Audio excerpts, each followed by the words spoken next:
ওই নারায়ণ শিলাটা নিয়ে বুকে ধরেছে। ঠাকুর, এতদিন না জানি তুমি কত কষ্ট পেয়েছ, আমি তোমায় পেয়েছি, আর কষ্ট পেতে দেব না ঠাকুর। ব্রাহ্মণ সেই নারায়ণ শিলা ভগবানকে ঘরে নিয়ে গিয়ে স্থাপনা করে খুব সুন্দর করে বাবা ফুল তুলসী চয়ন করে ভগবানের পুজো করলেন, স্থাপনা করলেন। সারাদিন খুব আনন্দ কেটে গেল, আনন্দ। কারণ সবার কাছে এটা আনন্দ নয়, অনেক অনেক মানুষের কাছে, আমার মতো মানুষের কাছে এটা সামান্য পাথর, ওটা সামান্য একটা অনিত্য বস্তু বলে আমার মনে হবে আমি দাম দেব না। ওটা একমাত্র দাম কাদের কাছে? একমাত্র যারা ভক্ত, যাদের চেনার নয়ন হয়েছে, যারা ভক্ত চিনতে পারে, যারা ভগবান চিনতে পারে, একমাত্র তার মূল্যটা তাদের কাছে। সারাদিন খুব আনন্দে কেটে গেল। কিন্তু ভগবান মনে মনে বলছে, ব্রাহ্মণ তুই আমাকে ঘরে নিয়ে এলি, তুই ভক্ত হয়েছিস। আচ্ছা, আমাকে ঘরে নিয়েছিস মানে তুই ভক্ত হয়েছিস, তা ভক্তির পরীক্ষা না দিয়ে আমায় তুই আমার করে নিলি, আমাকে আপন করলি, ভক্তির পরীক্ষা দিবি না? পরীক্ষাটা শুরু করে দিলেন ভগবান। ওই যে সারাদিন আনন্দ করে ঘুমাতে গেলেন রাত্রিবেলায়, মা রাত্রিবেলায় ভগবান যখন ওই ব্রাহ্মণ ঘুমিয়ে পড়েছেন, ভগবান স্বপ্ন যুগে প্রকট হয়ে দাঁড়িয়েছেন। ব্রাহ্মণ, এই মিত্র, তুই আমাকে ওর কাছ থেকে নিয়ে এলি কেন রে? ও আমাকে দিয়ে মাছ বিক্রি করে ওর দিন চালাতো, আমাকে দিয়ে তুই ওর কাছ থেকে আমায় নিয়ে এলি? শোন, আমাকে এক্ষুনি ওর কাছে নিয়ে গিয়ে রেখে আয়।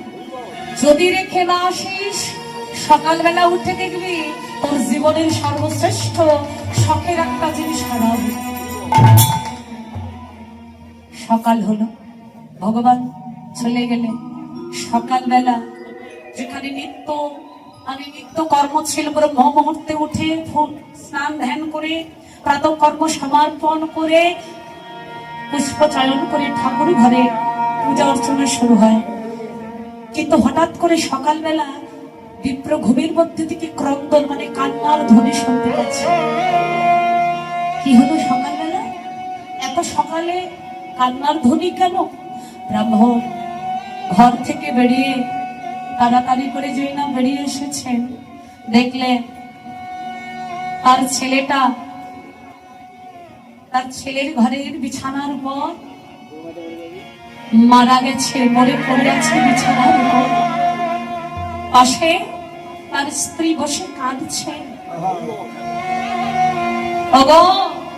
এসো, ওই দেখো আমাদের 7 রাজার ধন ওই বিছানায় শেষ ঘুম ঘুমিয়েছে। আমি কতবার খোকা খোকা বলে ডাকলাম, খোকা আমার মা বলে ডাকি, খোকা আমার ডাক শোনে না। তুমি একটু ডেকে দেখো না, যদি তোমার ব্রাহ্মণ ছুটতে ছুটতে গেলে, খোকা, ও খোকা, ওঠ না খোকা, আমায় ফুল এনে দিবি না সকালবেলা? আমি ভগবানের পুজো করবো, পুষ্প এনে দিবি না? ওঠ না খোকা, ওঠ। গায়ে যত হাত দেয় দেহটা শিথিল হয়ে ঢলে পড়ে, দেহ প্রাণ নেই। হঠাৎ করে কাঁদতে কাঁদতে ব্রাহ্মণের মনে পড়লো, ঠাকুর তুমি তো রাত্রিবেলায় আমায় বলেই দিয়েছিলে,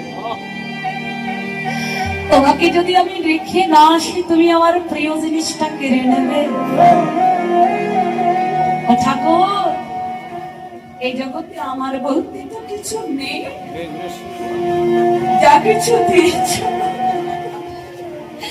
সবই তো তোমার দেওয়া ধন, তুমি নেবে, আমি বলার কে বলো? চোখের জলে ভাসতে ভাসতে ব্রাহ্মণ সেই নিজের ছেলের শেষ কৃত্যটা নিজের হাতে করলেন। ছেলে বিয়োগ যন্ত্রণা বুকে নিয়ে সারাটা দিন চোখের জলে কাঁদতে কাঁদতে সন্ধ্যায় দরজায় পড়ে পড়ে বসে বসে ভাবছেন, কাঁদছেন ছেলেটার কথা চিন্তা করে। সেই দিন সারাটা দিন ছেলের বিয়োগ যন্ত্রণা বুকে নিয়ে কাঁদতে কাঁদতে সেই দিনটা চলে গেল। রাত্রিবেলা আবার নেমে এলো। আবার রাত্রে কাঁদতে কাঁদতে কখন ব্রাহ্মণ ঘুমিয়ে পড়লেন, অচৈতন্য হয়ে গেলেন। এবার ওই স্বপ্নযোগী ঘুমের ভেতরে মা আবার ভগবান প্রকট।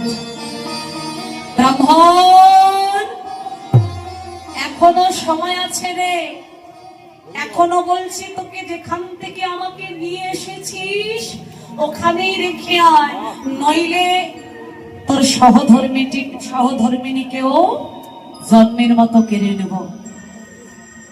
বিপ্র শুধু একটাই কথা বলে, ঠাকুর তুমি আমার যা করার করে দিও, তুমি আমার যা নেওয়ার তুমি নিয়ে নিও। একবার যখন তোমায় আমি পেয়েছি, আমি আমার জীবনের মূল্য হলেও আমি তোমায় ছেড়ে দেব না, আমি তোমায় আর হারাতে চাই না ঠাকুর, তুমি যা করার করে নাও। বেশ তাই হোক। ভগবান চলে গেলেন। সকাল হলো, যে স্ত্রী প্রত্যেক দিন ডেকে দেয়, কি গো ওঠো, এখন স্নান করবে না, পুজো করবে না, ফুল তুলতে যাবে না, সেই মানুষটা আজকে আর ডাকতে এলো না। বুকের ভেতরটা ধপ করে উঠলো, কারণ রাত্রিবেলায় ভগবান তো বলে গিয়েছে। তাড়াতাড়ি করে ব্রাহ্মণ ওই বিছানা থেকে উঠে যেই না স্ত্রীর কাছে গেলে, স্ত্রীর কাছে গিয়ে ডাকছে, কি গো আজকে আমায় ডাকলে না যে, আজকে কি ঘুমটা ভাঙেনি? হরিব এত ডাকছে, কথার উত্তর নেই। কাছে গিয়ে যেই না, কি গো ওঠো না, গায়ে হাত দিয়েছে, দেহটা শিথিল হয়ে ঢলে পড়েছে। ও ছেলেটার মতো তুমিও বুঝি আমাকে ছেড়ে দিয়ে চলে গেলে, একটা বড় আমার কথা তুমি ভাবলে না। হৃদয় গৌর হরিব হরিব।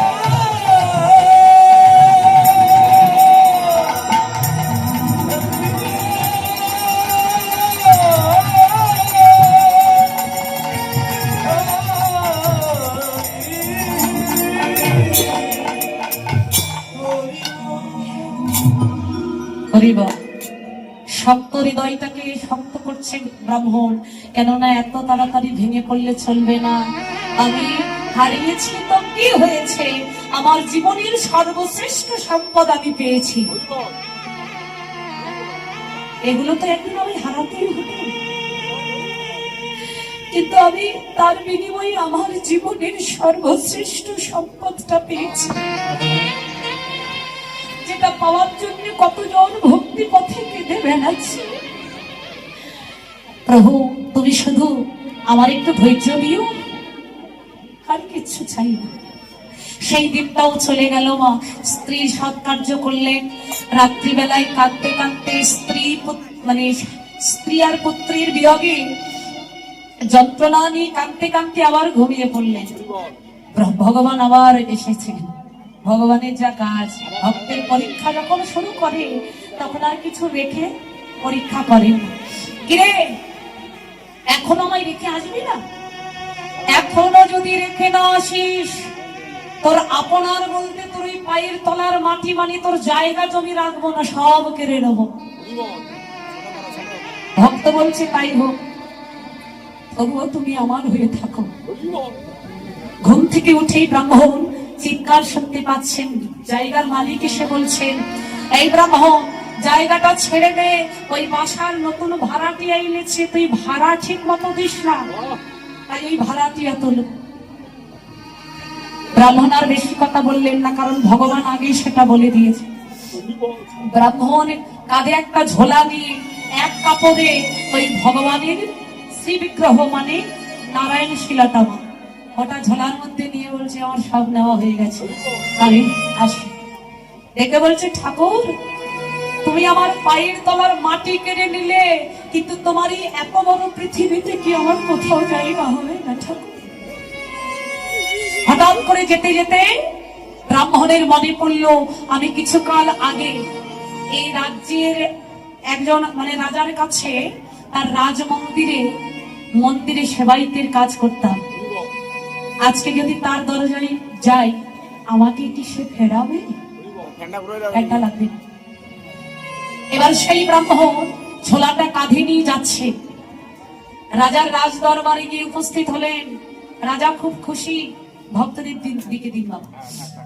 এবার রাজা বলছে, কি ব্যাপার ব্রাহ্মণ, এতদিন পর তুমি এই রাজ্যে এলে? বলে, রাজন যদি কিছু না মনে করেন, আসলে আমার এই ঘটেছে, একটু দয়া করে যদি আপনার রাজ্যে আমাকে একটু থাকতে দেন। রাজা বলছে, না না, তুমি এত একজন সৎ ব্রাহ্মণ, আমি তো দেখেছি তোমাকে খুব কাছ থেকে। বেশ, তোমার যখন এই দুঃখ দুর্দশা হয়েছে, তা তুমি তাহলে আজ থেকে আমার মন্দিরেই থাকো। আমার এই রাজ্যে আমার রাধা গোবিন্দের মন্দিরের পৌরোহিত্যের মানে সেবায়িতের দায়িত্ব তোমায় দিয়ে দিলাম। সারাদিন খুব আনন্দ হলো, এত সুন্দর একটা আশ্রয় পেলাম। সারাদিন আনন্দে কেটে গেল। রাত্রি এসে উপস্থিত হলো, ভগবান আবার প্রকট হয়ে দাঁড়ালেন। ব্রাহ্মণ, এখনো রেখে আসলি না আমায়? শোন, যদি এখনো রেখে না আসিস, তোর নিজের বলতে এখনো বাকি আছে কি জানিস? নিজের আত্মমর্যাদা, সম্মান, ওই সম্মানও তোর বলে রাখবো না। ভক্তের একটাই কথা, তুমি যা করার করে দাও। আমার শুধু তোমাকেই চাই, তোমার যা কিছু নেওয়ার আমার থেকে নিয়ে নাও, আমার শুধু তোমাকেই চাই। বেশ, তাহলে তাই হোক। সকালবেলা রাজা স্নান করে তার মন্দিরে প্রণাম করতে গেছে। এখন প্রণাম করে মা, রাজার একটা বাবা সোনার রাধা গোবিন্দের সেই বিগ্রহ ছিল, মানে রাধা গোবিন্দের যুগল মূর্তি, সোনা দিয়ে বাঁধা। এখন ওই প্রত্যেক দিন সোনার রাধা গোবিন্দ দর্শন করে তার দিন শুরু হয়। আজকে প্রণাম করতে গিয়ে দেখছে মন্দিরে সেই রাধা গোবিন্দের বিগ্রহটা নাই। কি হলো? রাজার তো মাথায় 100 রক্ত উঠে গেল। এ তো সামান্য জিনিস না। এবার প্রহরীদেরকে বলা হলো, তোমরা এই রাজ্যে তন্ন তন্ন করে সবাইকে খুঁজে নেবে। রাজা এবার প্রহরীদেরকে মানে ওই উত্তেজনায়, হারানোর উত্তেজনায় রাজা মুখ ফসকে বলে ফেলেছিলেন, শোনো প্রহরীগণ, এই রাজ্যে যাদের কাছে, যার কাছে এই রাধা গোবিন্দের মূর্তিটা পাবে, আমি রাজা বলছি তার দুটি হাত কেটে আমি নেব।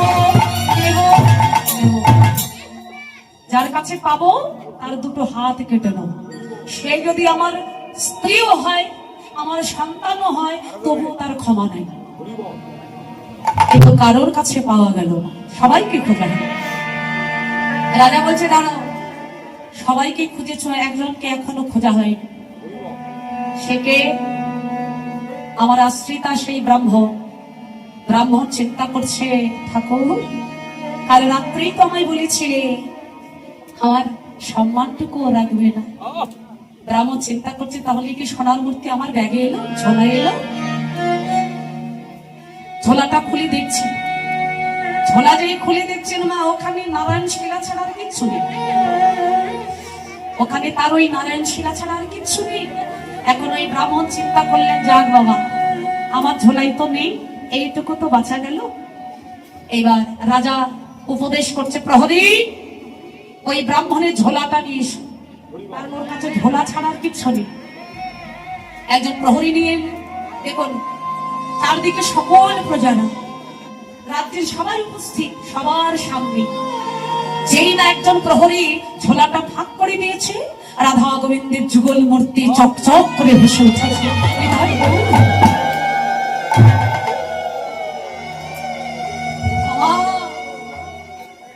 ভক্ত হয়ে ভগবানকে পেতে চায়, কিন্তু ভক্ত হওয়া যে অত সহজ কথা না। ভক্ত যারা হয়েছে ওরা জানে ভক্তির পথে কত যন্ত্রণা, কত আঘাত, কত কষ্ট। একমাত্র যারা ভক্ত হয়েছে তারাই জানে অত সহজে ভগবান তোমার হবে না। সেই ব্রাহ্মণ সবার সাক্ষাতে সম্মান মর্যাদা সব চলে, রাজা বলছে, আমি তো মুখ ফুসকে একটা বাক্য দিয়েছি, শোনো ব্রাহ্মণ, আমি যখন বলেছি হাত কেটে নেব তো নেব, বলো তোমার শেষ ইচ্ছা কি? ব্রাহ্মণ ছুটে গিয়ে রাজার চরণে পড়ে বলছে, রাজা, আমার জীবনের শেষ একটাই, আমার একটাই চাওয়া, কি?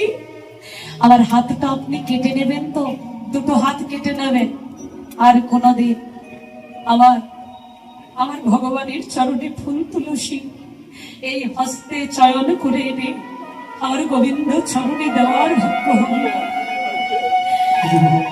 আমার একটাই নিবেদন, শেষ চাওয়া, আপনার ওই ফুলের বাগানে হেঁটে গিয়ে আমার এই দুটো,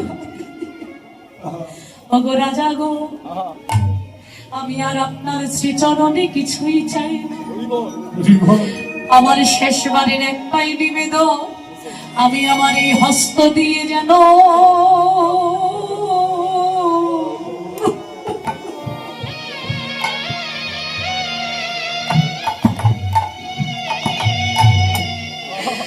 আমার গোবিন্দ চরণ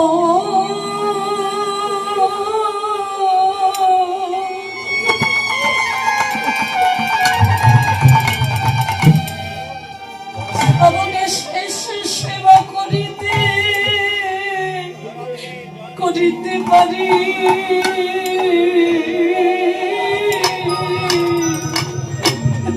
রাজা গো,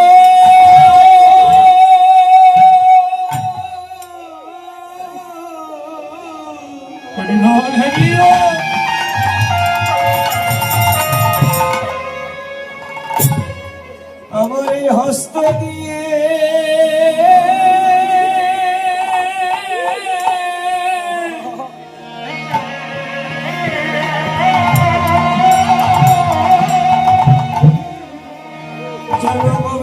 চরণ সেবা করিতে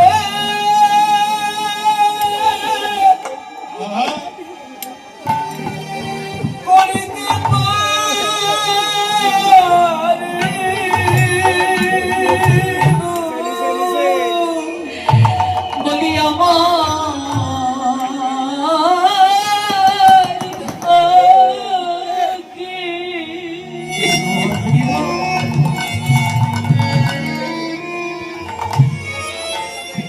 ভাগ্যে তো হবে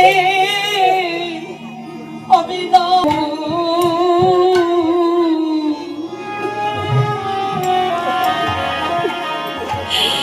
আমি শেষবারের মতো আমার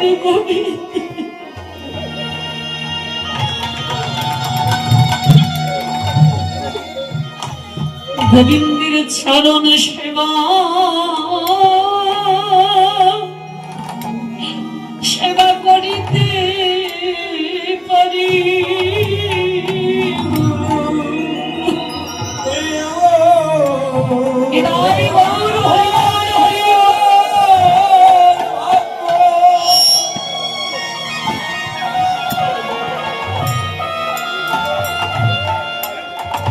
এমন ভাগ্য হবে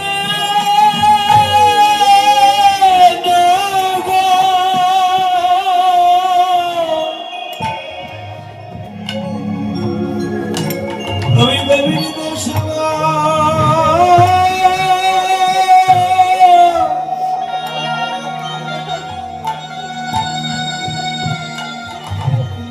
করিতে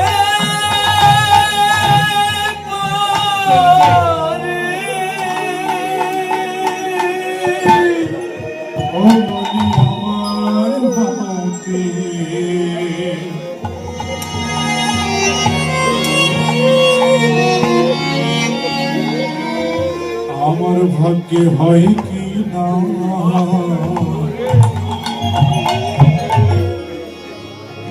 আমি গোবিন্দ সেবা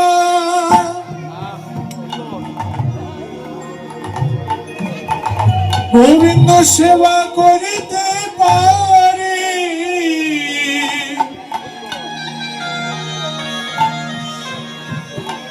সাধের মানব জনম আমার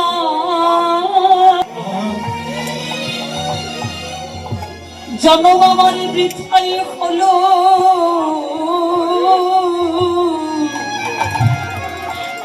আমি যেন শেষবারের মতো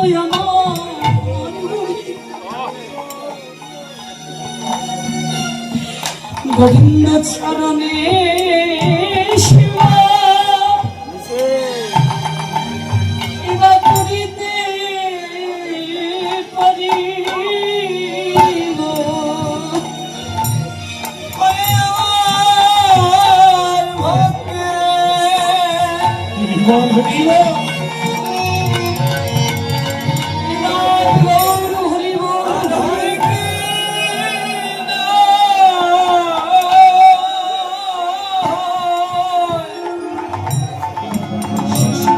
শেষবারের মতো গোবিন্দ সেবা